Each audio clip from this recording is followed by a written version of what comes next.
प्यार से विवाह तक का सफर इतना लंबा होगा उन्होंने सोचा न था। दो युवा दिलों ने दाम्पत्य जीवन के सपने संजोने शुरू कर दिए थे, लेकिन इंतजार की घड़ियां बढ़ती ही जा रही थीं। मुझे गुमसुम और उदास देखकर माँ ने कहा, क्या बात है रति, तू इस तरह मुंह लटकाए क्यों बैठी है? कई दिन से मनोज का भी कोई फोन नहीं आया। दोनों ने आपस में झगड़ा कर लिया क्या? नहीं माँ, रोज रोज क्या बात करें। कितने दिनों से शादी की तैयारी कर रहे थे, सब व्यर्थ हो गई। यदि मनोज के दादाजी की मौत न हुई होती तो आज तेरी शादी को 15 दिन हो चुके होते। वह काफी बूढ़े थे। 13वीं के बाद शादी हो सकती थी, पर तेरे ससुराल वाले बड़े दकियानूसी विचारों के हैं। कहते हैं कि साए नहीं हैं। अब तो 5-6 महीने बाद ही शादी होगी। हमारी तो सब तैयारी व्यर्थ हो गई। शादी के कार्ड बन चुके थे। फंक्शन हॉल को, कैटरर्स को, सजावट करने वालों को और भी कई लोगों को एडवांस पेमेंट कर चुके थे। 6 महीने शादी सरकाने से अच्छा खासा नुकसान हो गया है। इसी बात से तो मनोज बहुत डिस्टर्ब है माँ, पर कुछ कह नहीं पाता। बेटा, हम भी कभी तुम्हारी उम्र के थे। तुम दोनों के एहसास को समझ सकते हैं, पर हम चाहकर भी कुछ नहीं कर सकते। मैंने तो तेरी सास से कहा भी था कि साए नहीं है तो क्या हुआ, अच्छे काम के लिए सब दिन शुभ होते हैं। अब हमें शादी कर देनी चाहिए। मेरा इतना कहना था कि वह तो भड़क गई और कहने लगी, आपके लिए सब दिन शुभ होते होंगे, पर हम तो सायों में भरोसा करते हैं। हमारा इकलौता बेटा है। हम अपनी तरफ से पुरानी मान्यताओं को अनदेखा कर मन में कोई वहम पैदा नहीं करना चाहते। रति सोचने लगी कि मम्मी इससे ज्यादा क्या कर सकती है और मैं भी क्या करूं? मम्मी को कैसे बताऊं कि मनोज क्या चाहता है? नर्सरी से इंटर तक हम दोनों साथ साथ पढ़े थे, किंतु दोस्ती इंटर में आने के बाद ही हुई थी। इंटर के बाद मनोज इंजीनियरिंग करने चला गया और मैंने BSc में दाखिला ले लिया था। कॉलेज अलग होने पर भी हम दोनों छुट्टियों में कुछ समय साथ बिताते थे। बीच में फोन पर बातचीत भी कर लेते थे। कंप्यूटर पर चैट हो जाती थी। MSc में आते ही मम्मी पापा ने शादी के लिए लड़का तलाशने की शुरुआत कर दी। मैंने कहा भी कि मम्मी MSc के बाद शादी करना, पर उनका कहना था कि तुम अपनी पढ़ाई जारी रखो, शादी कौन सी अभी हुई जा रही है, अच्छा लड़का मिलने में भी समय लगता है। शादी की चर्चा शुरू होते ही मनोज की छवि मेरी आंखों में तैर गई थी। यूं हम दोनों एक अच्छे मित्र थे, पर तब तक शादी करने के वादे हम दोनों ने एक दूसरे से नहीं किए थे। साथ मिलकर भविष्य के सपने भी नहीं देखे थे, पर मम्मी द्वारा शादी की चर्चा करने पर मनोज का ख्याल आना, क्या इसे प्यार समझूं? क्या मनोज भी यही चाहता है? कैसे जानूं उसके दिल की बात? मुलाकात में मनोज से मम्मी द्वारा शादी की पेशकश के बारे में बताया तो वह बोला, इतनी जल्दी शादी कर लोगी? अभी तो तुम्हें 2 वर्ष MSc करने में ही लगेंगे। फिर कुछ सोचते हुए बोला था, सीधा सीधे बताओ, क्या मुझसे शादी करोगी? पर अभी मुझे सेटल होने में कम से कम 2-3 वर्ष लगेंगे। प्रसन्नता की एक लहर तन मन को छू गई थी। सच कहूँ मनोज, जब मम्मी ने शादी की बात की तो एकदम से मुझे तुम याद आ गए थे। क्या यही प्यार है? मैं समझता हूँ यही प्यार है। देखो, जो बात अब तक नहीं कह सका था, तुम्हारी शादी की बात उठते ही मेरे मुंह पर आ गई और मैंने तुम्हें प्रपोज कर डाला। अब जब हम दोनों एक दूसरे से चाहत का इजहार कर ही चुके हैं तो फिर इस विषय में गंभीरता से सोचना होगा। सोचना ही नहीं होगा रति, तुम्हें अपने मम्मी पापा को इस शादी के लिए मनाना भी होगा। क्या तुम्हारे घर वाले मान जाएंगे? देखो, अभी तो मेरा इंजीनियरिंग का अंतिम साल है, मेरी कैट की कोचिंग भी चल रही है, उसकी भी परीक्षा देनी है। वैसे हो सकता है इस साल किसी अच्छी कंपनी में प्लेसमेंट मिल जाए, क्योंकि कॉलेज में बहुत सी कंपनियां आती हैं और जॉब ऑफर करती है। अच्छा ऑफर मिला तो मैं स्वीकार कर लूंगा और जैसे ही शादी की चर्चा शुरू होगी मैं तुम्हारे बारे में बता दूंगा। प्यार का अंकुर तो हमारे बीच पनप ही चुका था और हमारा ये प्यार अब जीवन साथी बनने के सपने भी देखने लगा था। अब इसका जिक्र अपने अपने घर में करना जरूरी हो गया था। मैंने मम्मी को मनोज के बारे में बताया तो वह बोली, वह अपनी जाति का नहीं है। ये कैसे हो सकता है? तेरे पापा तो बिल्कुल नहीं मानेंगे। क्या मनोज के माता पिता तैयार हैं? अभी तो इस बारे में उसके घर वाले कुछ नहीं जानते। फाइनल परीक्षा होने तक मनोज को किसी अच्छी कंपनी में जॉब का ऑफर मिल जाएगा और रिजल्ट आते ही वह कंपनी ज्वाइन कर लेगा। उसके बाद ही वह अपने मम्मी पापा से बात करेगा। क्या जरूरी है कि वह मान ही जाएंगे? मम्मी, मुझे पहले आपकी इजाजत चाहिए। यह फैसला मैं अकेले कैसे ले सकती हूँ? तुम्हारे पापा से बात करनी होगी। उनसे बात करने के लिए मुझे हिम्मत जुटानी होगी। यदि पापा तैयार नहीं हुए तो तुम क्या करोगी? करना क्या है मम्मी?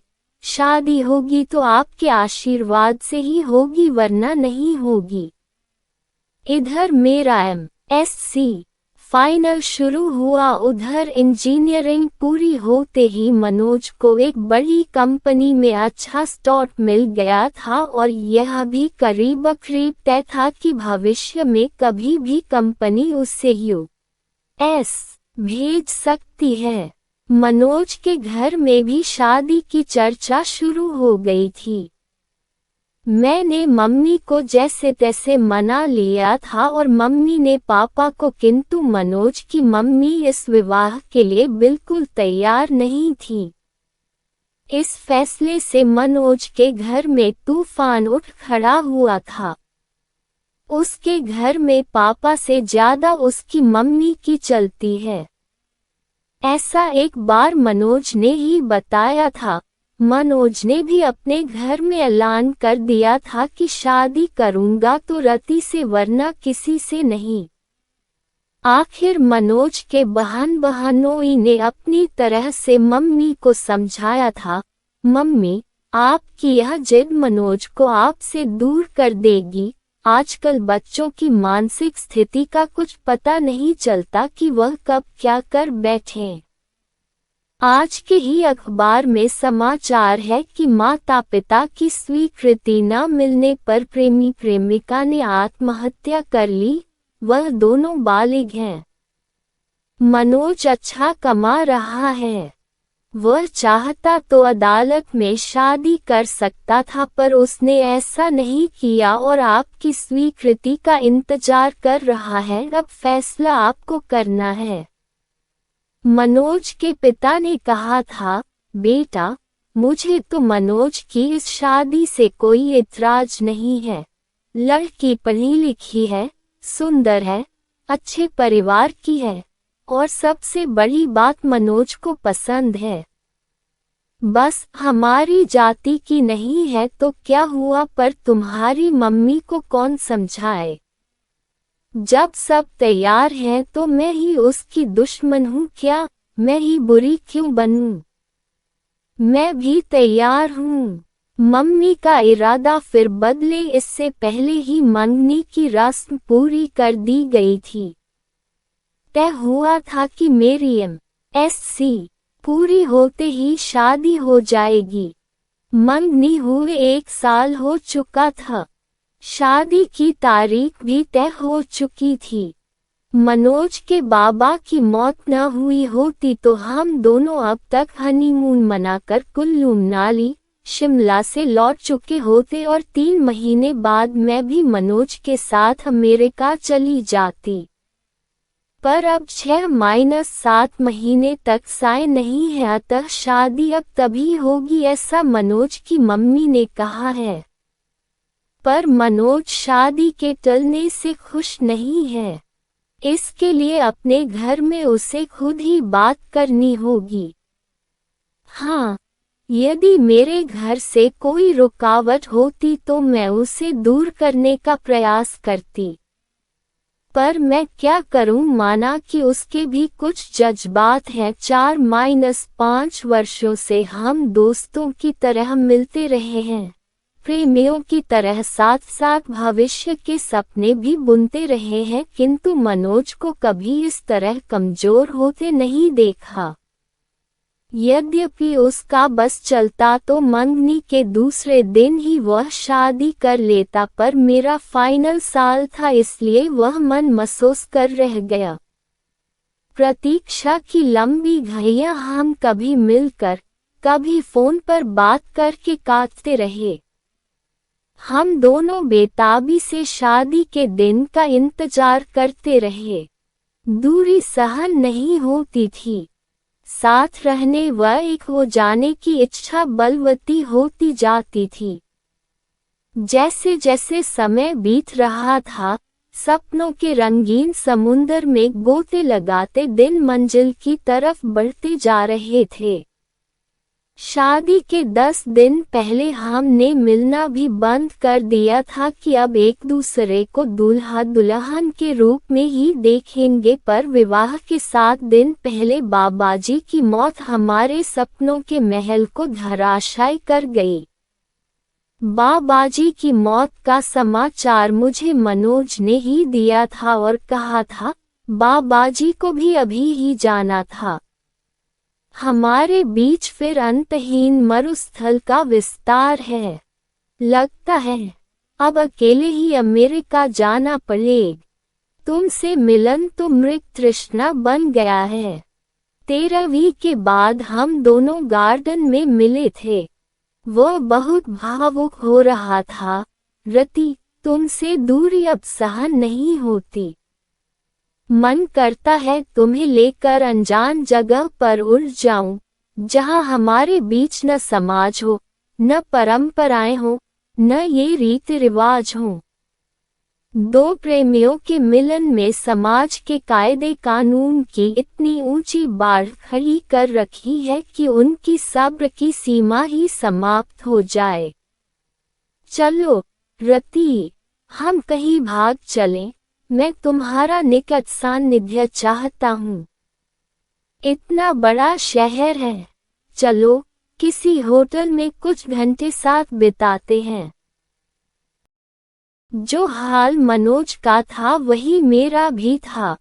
एक मन कहता था कि अपनी खींची लक्ष्मण रेखा को अब मिटा दे, किंतु दूसरा मन संस्कारों की पिन चुभो देता कि बिना विवाह ये सब ठीक नहीं। वैसे भी एक बार मनोज की इच्छा पूरी कर दी तो यह चाह फिर बार बार सिर उठाएगी। नहीं, ये ठीक नहीं। क्या ठीक नहीं रति? क्या तुमको मुझ पर विश्वास नहीं? पति पत्नी तो हमें बनना ही है। मेरा मन आज जिद पर आया है। मैं भटक सकता हूँ। रति, मुझे संभाल लो। गार्डन के एकांत चुटपुटे में उसने बाहों में भरकर बेतहाशा चूमना शुरू कर दिया था। मैंने भी आज उसे यह छूट दे दी थी ताकि उसका आवेग कुछ शांत हो, किंतु मनोज की गहरी गहरी सांसें और अधिक समा जाने की चाह मुझे भी बहकाई। उससे पूर्व ही मैं उठ खड़ी हुई। अपने को संभालो मनोज, ये भी कोई जगह है बहकने की। मैं भी कोई पत्थर नहीं, इंसान हूँ। कुछ दिन अपने को और संभालो। इतने दिन से अपने को संभाल ही तो रहा हूँ। जो तुम चाह रहे हो वह हमारी समस्या का समाधान तो नहीं है। स्थायी समाधान के लिए अब हाथ पैर मारने होंगे। चलो, बहुत जोर से भूख लगी है, एक गर्मागर्म कॉफी के साथ कुछ खिला दो, फिर इस बारे में कुछ मिलकर सोचते हैं। रेस्टोरेंट में बैरे को ऑर्डर देने के बाद मैंने ही बात शुरू की। मनोज, तुम्हें अब एक ही काम करना है, किसी तरह अपने माता पिता को जल्दी शादी के लिए तैयार करना है, जो बहुत मुश्किल नहीं। आखिर वे हमारे शुभ चिंतक हैं। तुमने उनसे एक बार भी कहा कि शादी इतने दिन के लिए न टालकर अभी कर दें? नहीं, ये तो नहीं कहा। तो अब कह दो। कुछ पुराना छोड़ने और नए को अपनाने में हरेक को कुछ हिचक होती है।